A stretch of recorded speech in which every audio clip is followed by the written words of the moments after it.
Sports Legends.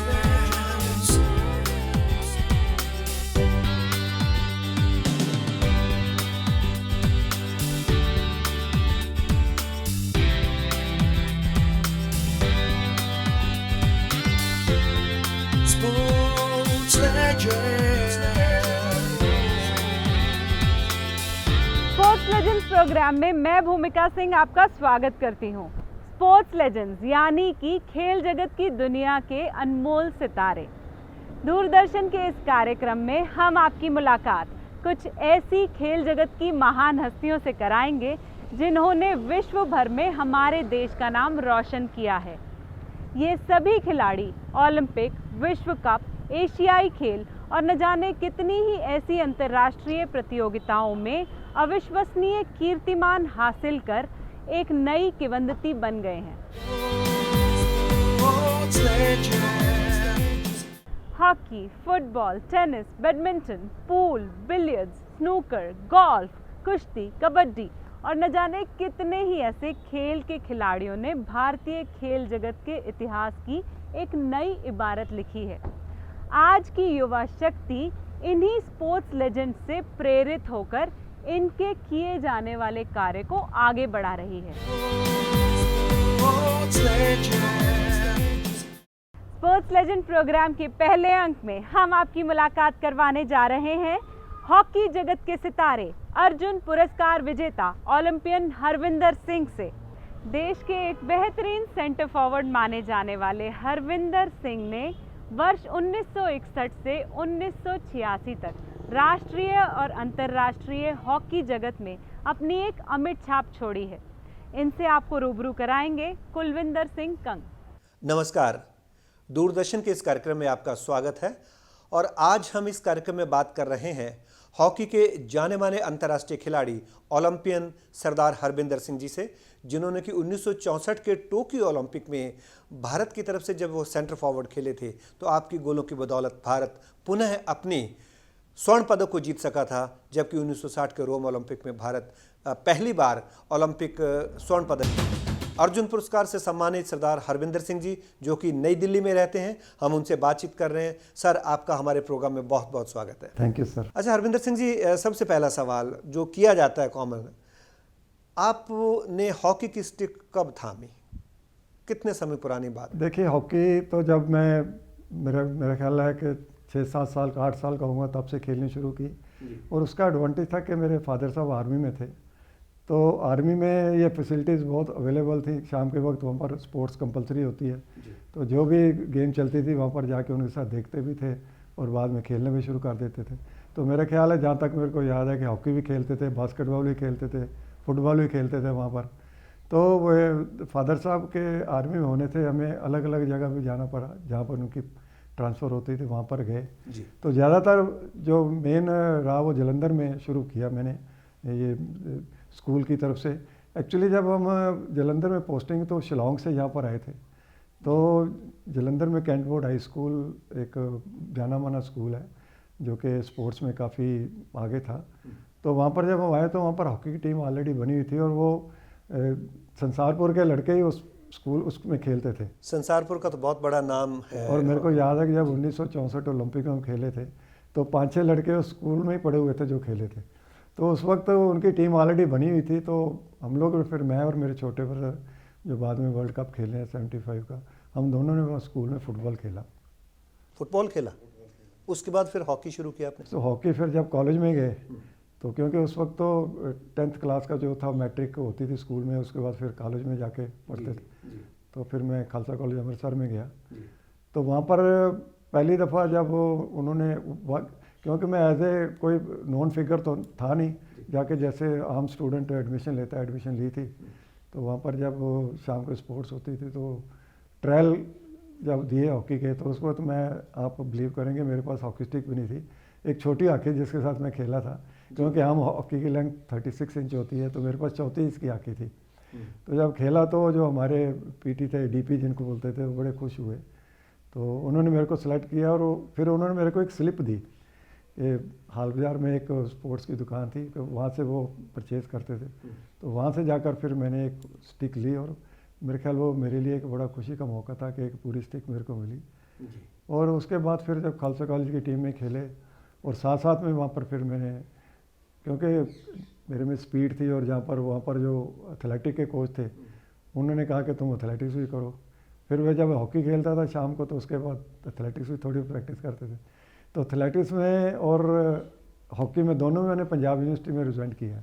तो Harvinder Singh ji, athletics में जब आप इतनी प्रैक्टिस करते थे तो उसका तो फ़ायदा फिर आपको बहुत मिला होगा हॉकी बहुत में? हॉकी में मेरे को उसका बहुत एडवांटेज मिला कि स्प्रिंट जो है, एक जब आपको बॉल मिलता है, कॉमन बॉल मिला, तो अगर आपके पास स्पीड है तो नेचुरली जो ओपोनेंट है उन्होंने टर्न करके भागना, आप सीधा भाग रहे हैं, तो उसमें एडवांटेज है। और मेरे को याद है कि स्पीड का मेरे को इतना एडवांटेज है। और मैंने जितनी ये टॉप की टीम है वर्ल्ड की, ऑस्ट्रेलिया है, हॉलैंड है, पाकिस्तान है, इंग्लैंड है, इनके अगेंस्ट जो मैंने गोल ऐसे किए कि सेंटर लाइन से गेंद को अकेले भगा के पूरी डिफेंस बीट करके गोल किए इनके। सिंगल हैंडेड गोल किए। तो आपको कब लगा कि अब मैंने फुटबॉल में भी ट्राई कर लिया, एथलेटिक्स में भी है, अब मुझे केवल हॉकी पे ध्यान देना चाहिए, और वहाँ से आपकी तरक्की कैसे शुरू हुई?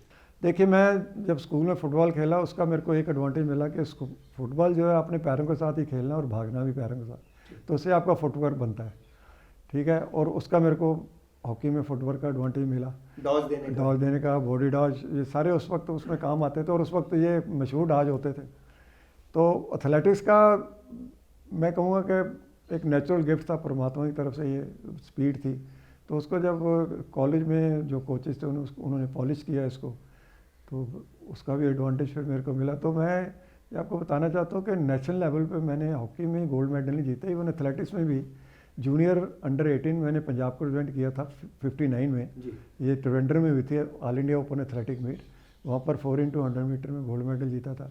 फिर रेलवे की तरफ से 1967 में संगरूर में ओपन एथलेटिक मीट हुई थी, यहाँ पर रेलवे की तरफ से मैं रेलवे टीम का मेंबर था 4x100 में, वहाँ भी गोल्ड मेडल था। और आप हैरान होंगे कि जो हमारे अपोनेंट थे, सर्विस की स्ट्रॉन्ग टीम थी जिसमें सरदार मिल्खा सिंह जी और मक्खन सिंह भाग रहे थे, तो उनको हमने बीट किया था, तो हमने गोल्ड जीता, वो सेकंड आए थे, सिल्वर मेडल जीता। अच्छा सर, आप पहली बार नेशनल में कब खेले पंजाब की तरफ से, या इंडियन टीम में आपका चयन कब हुआ, इसके बारे में? मैं पहली दफ़ा पंजाब की तरफ से खेला था नेशनल, खालसा कॉलेज में पढ़ता था, 3rd ईयर में, मेरे ख्याल 18 साल की एज थी मेरी। तो ये उस वक्त की बात है जब इंटर कॉलेज होते थे पंजाब यूनिवर्सिटी में, बड़ा टफ कंपटीशन होता था उस वक्त। तो खालसा कॉलेज काफ़ी समय के बाद अमृतसर ये इंटर कॉलेज जीता, और जब पंजाब यूनिवर्सिटी की टीम वहाँ पर सिलेक्ट हुई तो हम लोग फाइनल जीते थे। तो भी जब वो इन्होंने कोई प्रोबेबल सेलेक्ट किए, जो उस वक्त सिलेक्टर थे, हमारे कॉलेज का कोई लड़का उसमें था नहीं। तो जब शाम को मैच ख़त्म हुआ तो कुछ लड़के आसपास के गांव के थे, वो सब चले गए, मैं और एक संतोष सिंह थे जो सरदार मुखवेंद्र सिंह जी के बड़े भाई थे, हमने अमृतसर जाना था। तो रात को हमने ट्रैवल नहीं किया, हमने बोला कि थके हुए बस में नहीं जाते, तो नेक्स्ट डे मॉर्निंग चलेंगे। तो नेक्स्ट डे मॉर्निंग जब हम लोग सामान बांध के निकलने वाले थे तो एक आदमी, उस वक्त ये पंजाब यूनिवर्सिटी बनी थी, नए नए हॉस्टल थे, तो हॉस्टल में ठहरे हुए थे हम लोग।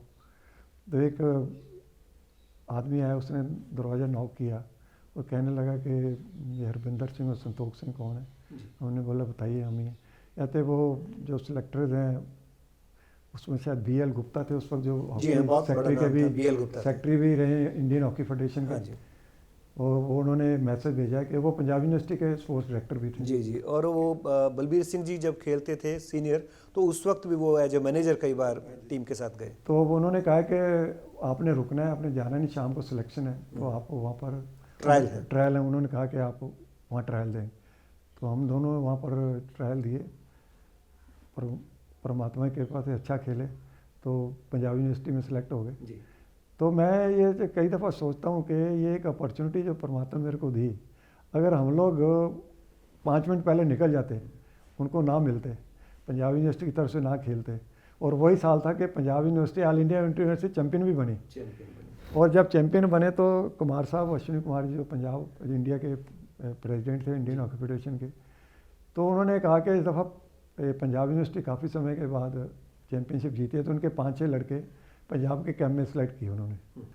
तो वो मेरा पहला मौका था जब मैं बड़े बड़े इंडिया के स्टार्स के साथ कैंप में था। साहब उधम सिंह थे वहाँ पर, गुरदेव सिंह थे, ये साहब प्रीतिपाल सिंह थे, चरणजीत जी जो हम लोग इकट्ठे बाद में ओलंपिक में खेले, ये सब उस वक्त पंजाब के माने हुए खिलाड़ी थे और इंडिया खेले हुए थे, तो हम लोग तो सोच भी नहीं सकते थे कि पंजाब की टीम में कहीं चांस लगेगा। लेकिन जब ट्रायल हुए तो कुमार साहब जो सिलेक्टर थे मेन थे, उनको पसंद आई गेम, तो उन्होंने मेरे को टीम में सेलेक्ट किया पंजाब की तरफ से। तो वो मेरा साल था, बिगनिंग थी, पंजाब की तरफ से खेला, पहली नेशनल थी सिकंदराबाद में हुई, जी। तो उसमें मैं मेरे ख्याल हर मैच में मैंने गोल किए। और पंजाब क्या विजेता बना उसका? नहीं, पंजाब का रेलवे से फाइनल हुआ था, तो पहले दिन जो फाइनल था वो 1-1 ड्रा था, रेलवे 1 गोल से जीत रही थी। तो उस वक्त 20-25 हज़ार आदमी कम से कम, हॉकी का बड़ा शौक था, स्पेक्टेटर्स देख रहे थे। तो बालकृष्ण सिंह जी जो इंडिया के कोच बने, ये रेलवे से महेंद्र लाल, मिस्टर एंटिक, ये सारे उस वक्त रेलवे की तरफ से खेल, बड़े नाम, बड़े बड़े नाम थे। तो उस वक्त ये बाहर जज वगैरह नहीं बैठते थे, अंपायर के पास ही होता, वो टाइम वही रखता था, वही मैच शुरू करता था, वही खत्म कर। तो ये गोल से जीत रहे थे, तो 20-25 सेकंड रहते थे मैच खत्म होने में। तो ऑलमोस्ट पब्लिक भी उठ खड़ी थी और अंपायर ने भी जैसे मुंह में विसल डालता है, और वो रेलवे के प्लेयर भी ईजी हो गए। तो एक शाह उधम सिंह जी के पास बॉल आया, तो मैं सेंटर लाइन पे पास खड़ा था जहाँ से भूली होती थी, तो मैंने उनको कॉल किया, मैंने सरदार जी बॉल फेंक दीजिए। उन्होंने बॉल फेंका, तो बॉल मैंने सेंटर ऑफ को डॉज किया, तो लकीली दोनों बैक पैरेलल थे, उनके बीच में से भगाया बॉल को, और गोल के पास जाके जब मैं पहुंचा तो गोलकीपर ने सोचा कि डिफेंडर्स आ रहे हैं, वो अपने आप टैकल करेंगे, उसने मेरे को टैकल नहीं किया। मैंने उसके पास जाके बॉल खड़ा किया और स्टिक से उठा के गोल में डाला। जब बैल गोल में एंटर किया तो मैच खत्म हो गया। उसके बाद विसल बजी, तो उसके बाद मेरे को पता नहीं कि ग्राउंड कहाँ है, पब्लिक के कंधों पे जिंदाबाद के नारे लगते रहे, और वो मैच ड्रा हो गया। हालांकि नेक्स्ट डे रिप्ले में हम लोग 1 गोल से हार गए थे, लेकिन that was the beginning. Bharat की तरफ से खेलने का आपको कब मौका मिला? उसी वक्त जब इन्होंने एक जो टूर्नामेंट में यंग प्लेयर थे, सिलेक्शन कमेटी ने एक प्रेसिडेंट 11 बनाई थी जी, जो कि गोल्ड कप बॉम्बे और आगा खां में खेली थी। तो गोल्ड कप बॉम्बे का टूर्नामेंट हम लोग फाइनल में आ रहे थे और आगा खां फिर जीते थे, और वही टीम फिर उसमें से मैक्सिमम प्लेयर 61 में न्यूजीलैंड ऑस्ट्रेलिया का एक टूर किया था, जिसमें शाह उधम सिंह जी कैप्टन थे, ये पृथ्वीपाल सिंह, चरण जी, सब उस टीम के मेंबर थे। दैट वाज बिगिनिंग के उस साल मैं 18 साल का था जब मैं इंडिया टीम में सिलेक्ट हुआ था। तो पहले आपका विदेशी दौरा न्यूजीलैंड ऑस्ट्रेलिया का था, और वहाँ भी आप खेले एज ए वहाँ पर खेले थे, और मैं हाईएस्ट स्कोरर था। उसके बाद फिर सिलसिला जारी हो गया इंडिया में। तो टोक्यो ओलंपिक जब आप पहली बार खेलने गए ओलंपिक में, उसके बारे में कुछ बताइए। 64 में जब पहले नेशनल चैंपियनशिप हुई थी, वो दिल्ली में हुई थी जी, तो वहाँ पर भी हम लोग रेलवे की तरफ से खेले थे और चैंपियन थे, रेलवे थे। और यहाँ पर लाल बहादुर शास्त्री जी प्राइम मिनिस्टर थे उस वक्त, उन्होंने प्राइजेशन की थी। तो उसमें जो कैंप लगा हमारा, जलंधर में कैंप लगते थे ज़्यादा, क्योंकि उस वक्त जो कैंप्स वगैरह लगते तो फेडरेशन ही उनको सारा खर्च जो एक्सपेंसिव बियर करने पड़ते थे, बाकी जो टूर्स वगैरह तो गवर्नमेंट देती थी। तो उस वक्त इतनी मेरे ख्याल फेडरेशंस को गवर्नमेंट से हेल्प नहीं थी कि कैंप्स वगैरह के खर्चे, तो वो जलंधर में कैंप लगते थे। तो कैंप हमारे ओलंपिक्स पहले 3 कैंप लगे थे 1-1 महीने के, और उसमें कम से कम कुछ 74-75 प्लेयर सेलेक्ट किए थे पहले कैंप में। तो प्रूनिंग करते करते बाद में जाकर 35-36 के करीब जो प्लेयर रह गए थे लास्ट फाइनल सिलेक्शन में। और जब ये 3 दिन के लिए ट्रायल फिक्स हुए थे, लेकिन उस वक्त कंपटीशन इतना था कि हर एक साइड पोजीशन पे 4-4, 5-5 लड़के मतलब तैयार थे, खेलते थे।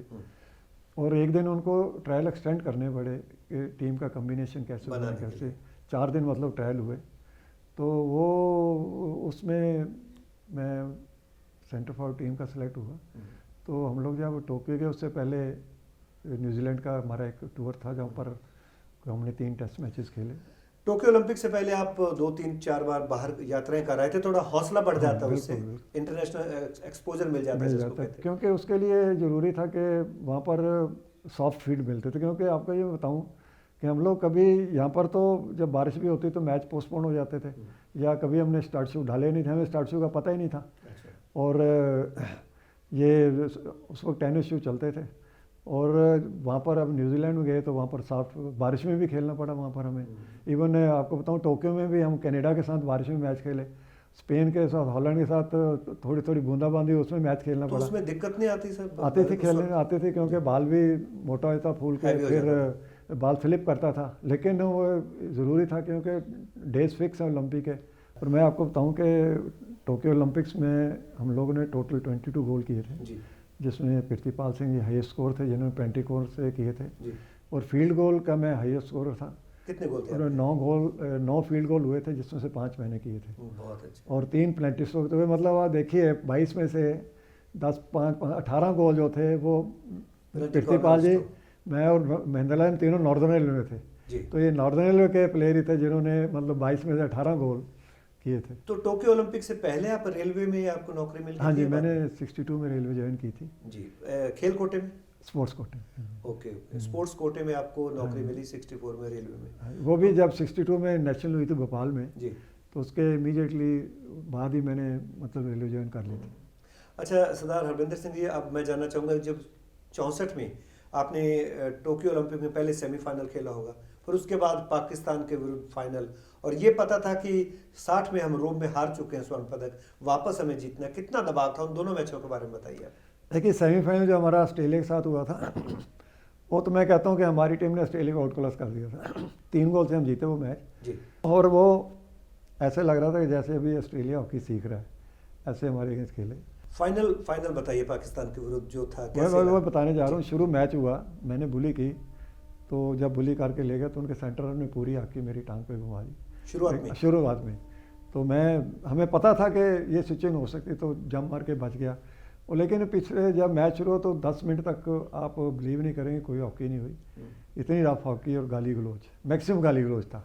जब अंपायर ने देखा कि ये आउट ऑफ कंट्रोल हो रहे हैं तो उन्होंने दोनों टीम को लाइन अप कर लिया और उन्होंने स्ट्रेट वे अंपायर ने कह दिया कि कैंसिल कर दूंगा, gentleman, yellow card and green card I am sending out, I got only red card now, तो any minor foul straight way red card. और देखिए उसके बाद जो गेम हुई इंडिया और पाकिस्तान की, मेरे ख्याल जितनी पब्लिक थी उन्होंने उस गेम को इतना एंजॉय किया कि अगर हम लोग मूव बनाते थे अपने गोल से तो उनके गोल के ऊपर जा ख़त्म होती है, अगर वो मूव बनाते तो हमारे, मतलब आप देखिए कि हमें यह भी नहीं पता लगा कि मैच उसके बाद शुरू कब हुआ और फाइनल कब खत्म हुआ। तो जीतने के बाद क्या माहौल था मैदान का, क्या? और ये जीतने के भी मैं आपको एक बताता हूँ, इंटरेस्टिंग है। मैं और महेंद्र लाल जी एक ही कमरे में ठहरे हुए थे। हम लोग जब सुबह ब्रेकफास्ट करके आए तो रेस्ट करने के बाद उठे और महेंद्र लाल जी मेरे को कहते हैं, हरविंदर मेरे को आज ऐसा लगता है कि आज हमें पेनल्टी स्ट्रोक मिलेगी। तो मेरे को कहने लगे, हरविंदर अगर स्ट्रोक मिली ना तो मैं वो स्ट्रोक ना जो गोल है उसकी रूफ पे मारूंगा। मैंने वो क्यों मारोगे? कहते हैं गोल कीपर की हाइट बहुत छोटी है, अच्छा। उसका वहाँ पर हाथ ही नहीं पहुँचेगा। ये उन्होंने मेरे को मैच के पहले ही कहा। तो जब मैच शुरू हुआ, पहला हाफ ख़त्म हो गया, कोई गोल नहीं हुआ। सेकेंड हाफ शुरू हुआ तो एक हमने मूव बनाई, उनके डी में उनके डिफेंडर से पैर से लगा, हमें पेनल्टी कॉर्नर मिला। वो पेनल्टी कॉर्नर प्रीतिपाल जी ने लगाया, तो जो उनके कैप्टन थे मेजर आतिफ, वो उनके पैर में लगा, गेंद गोल में जा रही थी, वहाँ से स्ट्रोक मिला जी। तो और महेंद्र लाल जी ने वो स्ट्रोक जैसे उन्होंने सुबह बात की बिल्कुल वैसे ही, क्योंकि मैं कहता हूँ कि जब प्लेयर ने एक माइंड मेकअप किया है तो वहाँ पर मिस होने के चांस ही नहीं, जिसने सुबह मिल भी गया वो मिला हुआ है। और उन्होंने वो जो स्ट्रोक लगाया और उसी it went like a bullet, और बिल्कुल छत जो रूफ होती है ना उसमें फंसा बाल और पूरा नेट हिलने लगा। दैट वाज ए विनिंग गोल। उसके बाद एक गोल और मूव बनी, मैंने किया भी था, लेकिन वो अंपायर ने ऑफसाइड उसको करार दे दिया क्योंकि उस वक्त ऑफसाइड रूल था। हम बात कर रहे हैं सरदार हरविंदर सिंह जी से, जो कि ओलंपियन है भारत के, हॉकी में जिनका नाम है एज ए सेंटर फॉरवर्ड। अच्छा हरविंदर सिंह जी, अब एक बात जानना चाहते हैं कि जब 1964 के टोक्यो ओलंपिक में आप लोगों ने स्वर्ण पदक जीता, वापस स्वर्ण पदक जीता पुनः, तो उसके बाद जब आप देश लौट कर आए उस वक्त कैसा यहाँ पर स्वागत हुआ? देखिए उस वक्त हम लोग यहाँ पर रात को 9 बजे करीब पहुँचे, और ये जो अपनी जो डोमेस्टिक एयरपोर्ट है उस वक्त यही इतनी इंटरनेशनल एयरपोर्ट थी, कोई इतनी सिक्योरिटी वगैरह होती नहीं थी, पालम एयरपोर्ट।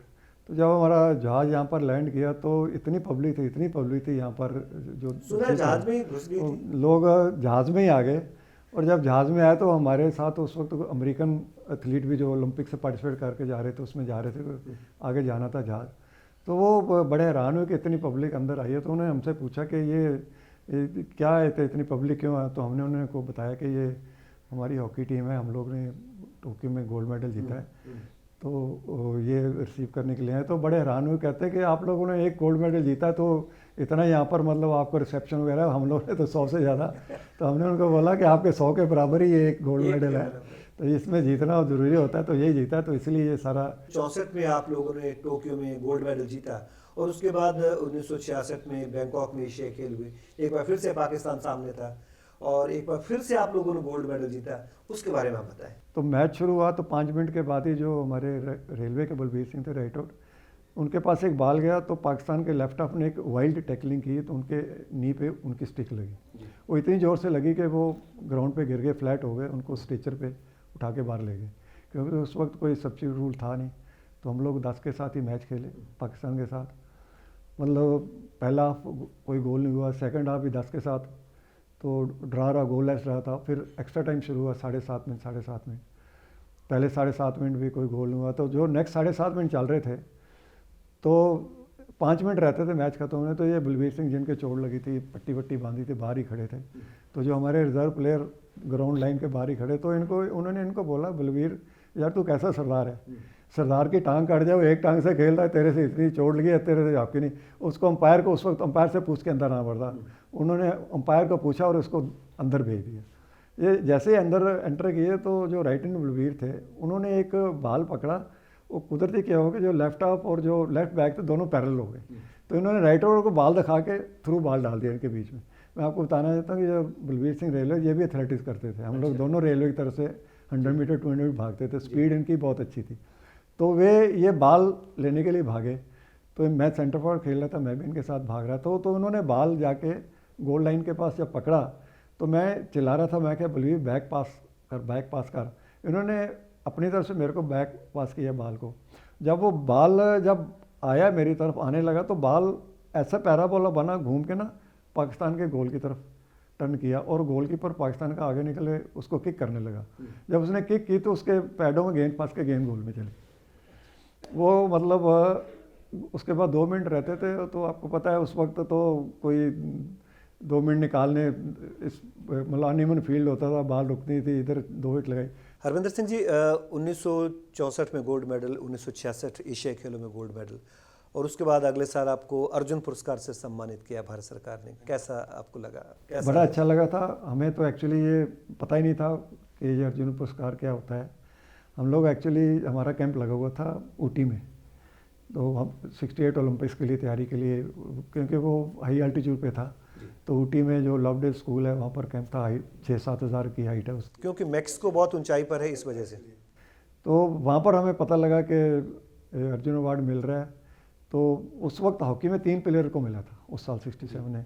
मेरे को मिला था महेंद्र लाल जी को, और जगजीत सिंह हमारे सेंटर हाफ थे 64 ओलंपिक में। हालांकि वो खेले नहीं थे, लेकिन उनको भी मिला था। 66 एशियन गेम में वो खेले सेंटर हाफ।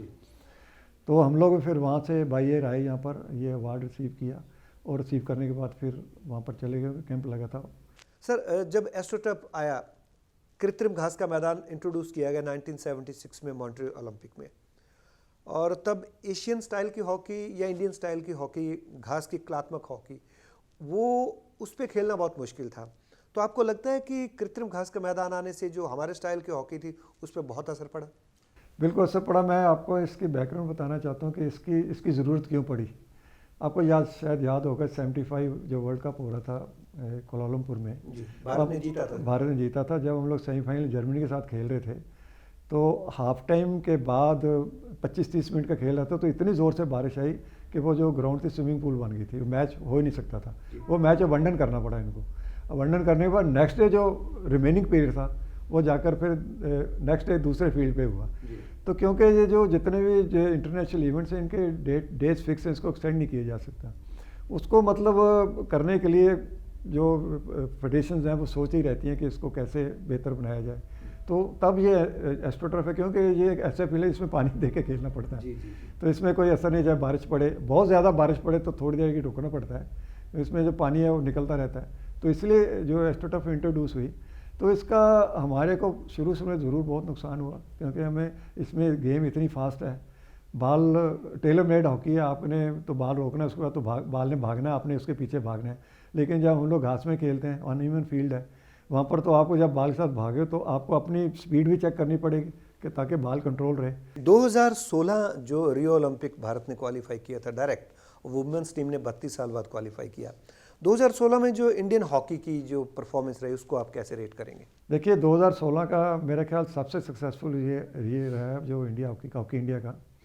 इसमें विमेन हॉकी टीम, जैसे आपने कहा 32 साल बाद क्वालिफाई किया हमने, और ये बहुत बड़ी बात है हमारे लिए कि विमेन हॉकी टीम भी हमारी जो ऊपर आ रही है। और अभी विमेन हॉकी टीम ने एशिया में एशियन गेम में भी 4th आए थे और अभी एशिया चैम्पियनशिप हुई उसमें गोल्ड मेडल जीता है। और ये एक ऐसा सक्सेसफुल ईयर है, इसमें देखिए अंडर 18 हमारी बॉयज़ की टीम ने गोल्ड मेडल जीता है बांग्लादेश में। अंडर 18 विमेन की टीम अभी रिसेंटली 3-4 दिन पहले ब्रॉन्ज मेडल जीता है, कोरिया को 3-0 से हराया है। अच्छा, अब यहाँ मैं आपसे कुछ व्यक्तिगत सवाल करना चाहूँगा। आपके परिवार में कौन कौन है? आपके ब्रदर भी इंडिया की तरफ से हॉकी खेलते रहे? बिल्कुल खेले हैं। हम लोग 6 ब्रदर हैं, 4 ब्रदर खेले थे। मैं आपको बताता हूँ कि 1970 वाली जो नेशनल जलंधर में हुई, हम लोग 4 भाई खेल रहे थे उस नेशनल में। एक ही टीम की तरफ से? नहीं, 2 रेलवे की तरफ से, एक सर्विस की तरफ से, एक दिल्ली की तरफ से। तो 4 भाई खेल रहे थे। तो उस वक्त पेपर में आया था कि हॉकी इन चिमनी सभी, और हमारी सबका जो चिमनी है जी, तो हॉकी इन चिमनीज फैमिली में ख्याल मैक्सिमम था कि एक नेशनल में 4 ब्रदर खेल रहे हैं। तो ये एक कुदरती हमारी जीन में है। मेरे फादर साहब जो थे वो आर्मी में थे, वो दादा ध्यानचंद के साथ खेले हुए हैं। दादा ध्यानचंद जो एक आर्मी 1145 में उस टीम ने आर्मी 11 लंका का टूर किया था। उस वक्त सिलोन होता था, सिलोन का टूर किया, अब लंका है। तो उस टीम के मेंबर थे मेरे फादर साहब। तो वो दादा ध्यानचंद जी के साथ, या फिर बाद में मैं इतना अपने आप को लकी समझ, जो 63 में हम लियोन्स में जब गए थे तो दादा ध्यानचंद जी हमारी टीम के उस वक्त कोच थे जी। तो हमें उनके अंडर खेलने का भी मौका मिला। आपके श्रीमती जी आपके साथ जब आप हॉकी खेलने जाते हैं, खेलते रहे हैं, कोचिंग सब, तो कितना उनका कॉपरेशन रहा आपके परिवार में? देखिए, मैं कहता हूँ कि उनका मैक्सिमम कॉपरेशन रहा, क्योंकि हमारी जॉइंट फैमिली थी। तो जब मैं खेलता था, कैंप लगे रहते थे, जाना पड़ता था। 69 में मेरी मैरिज हुई थी, तो सारे ब्रदर छोटे थे कि मैं ही सबसे बड़ा था।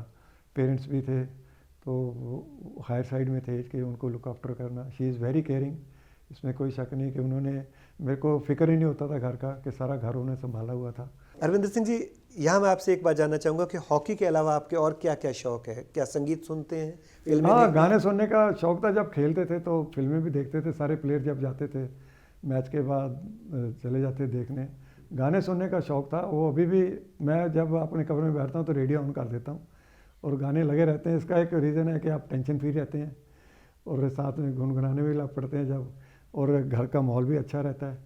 टीवी में कोई अच्छा सीरियल आते देख लेते हैं, या न्यूज़ सुनने का ज़रूर शौक है, वो मैं सुनता रहता हूँ, उससे अपडेट रहता है। या शाम को जब स्पोर्ट्स न्यूज़ आती हैं इसमें गोल्ड में, FM गोल्ड में, और रात को भी आती हैं, वो ज़रूर सुनता हूँ। उससे जो पूरे दिन का जो हमारी टीम की परफॉर्मेंस है वो पता लग जाती है उससे। डीडी स्पोर्ट्स भी देखते हैं? डीडी स्पोर्ट्स भी देखते हैं। स्पोर्ट्स के चैनल तो मैं सारे देखता हूँ। तो हम बातचीत कर रहे थे सरदार हरविंदर सिंह जी से, जो कि 74 वर्षीय हैं, हॉकी का एक ऐसा सितारा जिन्होंने भारत को बहुत पदक दिलाए, भारतीय टीम की बहुत सेवा की, और आज भी वो हॉकी के साथ किसी न किसी रूप में जुड़े रहते हैं और पूरी तरह से फिट हैं। हम उनको शुभकामनाएं देते हैं कि वो इसी तरह से स्वस्थ रहें, अपने जीवन को जिएं, एंजॉय करें अपने परिवार के साथ, और भारतीय हॉकी टीम के लिए शुभकामनाएं देते रहें।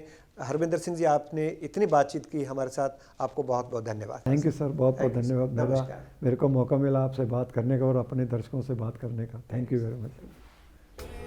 दोस्तों, ये थे हमारे साथ अंतर्राष्ट्रीय हॉकी खिलाड़ी, अर्जुन पुरस्कार विजेता हरविंदर सिंह जी, और इनको आपसे रूबरू करा रहे थे हमारे सहयोगी कुलविंदर सिंह कंग। आज के लिए बस इतना ही। अगले अंक में हम आपके साथ हाजिर होंगे फिर से, जिसमें आपके लिए खेल जगत की किसी नामी गिरामी हस्ती से जुड़ी उनकी उपलब्धियां, आकांक्षाएं, सफलता और कीर्तिमान की कहानी एक बार फिर से पेश की जाएगी। आज के लिए बस इतना ही। नमस्कार।